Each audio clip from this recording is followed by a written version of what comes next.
आप लोग। डॉक्टर संदेश यादव जी, आज जो आपने यहाँ पे प्रेस वार्ता का आयोजन किया है, इसका मुख्य उद्देश्य क्या है? राष्ट्रीय लोक जनशक्ति पार्टी के राष्ट्रीय अध्यक्ष और भारत सरकार में केंद्रीय मंत्री श्री पशुपति कुमार पारस जी द्वारा मुझे राजस्थान प्रदेश के लिए चुनाव प्रभारी नियुक्त किया गया है। वर्तमान में मैं पार्टी में राष्ट्रीय सचिव के रूप में कार्यरत हूं और मेरा जो मकसद है, भारतीय जनता पार्टी के जितने भी कैंडिडेट राजस्थान में लड़ रहे हैं उनके कंधे से कंधा मिलाकर उनको चुनाव जितवाने में पार्टी के अलायंस के साथ जितनी ज़्यादा से ज़्यादा मदद हो सकती है, जो सहयोग हो सकता है, उस काम को करने के लिए मुझे जिम्मेदारी दी गई है, जिसे हम लोग मिलकर, हमारी पूरी टीम, हमारे प्रदेश अध्यक्ष, प्रदेश संगठन मंत्री और राष्ट्रीय लोक जनशक्ति पार्टी के जितने भी कार्यकर्ता हमारे प्रदेश में हैं, सभी को एक साथ जोड़कर हर विधानसभा में किसी न किसी रूप में उनकी ड्यूटी और उनका कार्यक्षेत्र निर्धारित कर उनको काम पे लगाना है, ताकि जो हमारा एनडीए के साथ वर्ष 2014 से गठबंधन है और हर विधानसभा चुनाव हो, हर लोकसभा चुनाव हो, छोटे से छोटा, बड़े से बड़ा, अभी तक कोई भी चुनाव रहा है भारत में, एनडीए के साथ राष्ट्रीय लोक जनशक्ति पार्टी ने अपनी पूरी सहभागिता की है और इस चुनाव के लिए भी हम लोग काम करेंगे और जो भी संभव हमारे साथ हो पाएगा हम पार्टी के साथ काम करेंगे।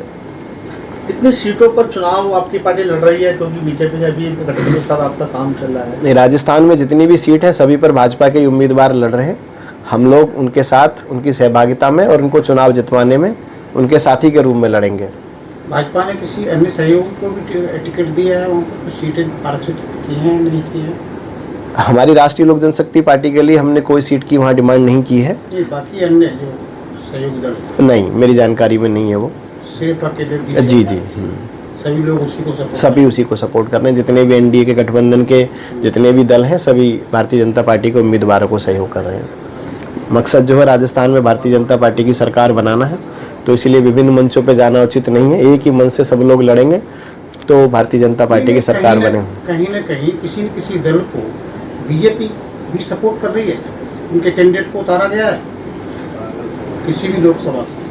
नहीं, विधानसभा का चुनाव है ना, तो विधानसभा में जितने भी उम्मीदवार, विधानसभा से अगर बात किया जाए, कांग्रेस दावा कर रही है कि राजस्थान में फिर से वो दोहरी सरकार बनाएगी। किस तरीके से आप प्रचार वहाँ करेंगे? अब नवंबर में चुनाव होने वाला है और कुछ ही समय बाकी है। किस तरीके से एनडीए का वहाँ पे राजस्थान में प्रस्तुत करेंगे कि फिर से एनडीए की सरकार वहाँ आए? देखिए, भारत के प्रधानमंत्री, उनका एक बहुत उच्च विचार है कि सबका साथ, सबका विकास, सबका विश्वास और सबका प्रयास। और जो भी काम आज भारतीय जनता पार्टी ने ज़मीनी स्तर पर किए हैं, जैसे देश में इतने बड़े G20 का आयोजन हुआ, जितनी भी योजनाएं भारत सरकार के माननीय प्रधानमंत्री जी द्वारा युवाओं के लिए, क्षेत्र के लोगों के लिए और महिलाओं के लिए भी, जैसे 33% का आरक्षण का बिल दिया गया है, जितनी भी योजनाएं पब्लिक के ग्रीवेंस के लिए बनाई जाती हैं, सभी योजनाओं को सरकार की को घर घर तक पहुंचाने के लिए हमारी ड्यूटी रहेगी और हम लोग काम करेंगे और लोगों को ये बताएंगे कि भारतीय जनता पार्टी आपके लिए किस प्रकार काम करती है, राष्ट्रव्यापी किस प्रकार कार्य होता है, राष्ट्र के लिए कैसे काम किया जाता है। और युवा हैं, जुड़ रहे हैं और सब जुड़ के मिलके काम करेंगे। बात किया जाए, इंडिया वर्सेस एनडीए चल रहा है इस समय, तो किस तरीके से आप देखते हैं? नहीं, उसमें देखने वाली कोई बात नहीं है। राजस्थान में भारतीय जनता पार्टी की सरकार बनेगी और वर्ष 2024 में माननीय मोदी जी पुनः प्रधानमंत्री बनेंगे। इंडिया गठबंधन अपना काम करेगा। हमने जो अब तक काम किए हैं, भारत सरकार ने, जो राज्य सरकार में जो काम होने चाहिए थे, जो विकास नहीं हुए, जिस तरह की भेदभाव की राजनीति होती है, जिस तरह का माहौल देश प्रदेश में बनाया जाता है, उसको लोगों के बीच में ला करके और समझा करके उनको उनके भारतीय जनता पार्टी के उम्मीदवारों के साथ जोड़ना है।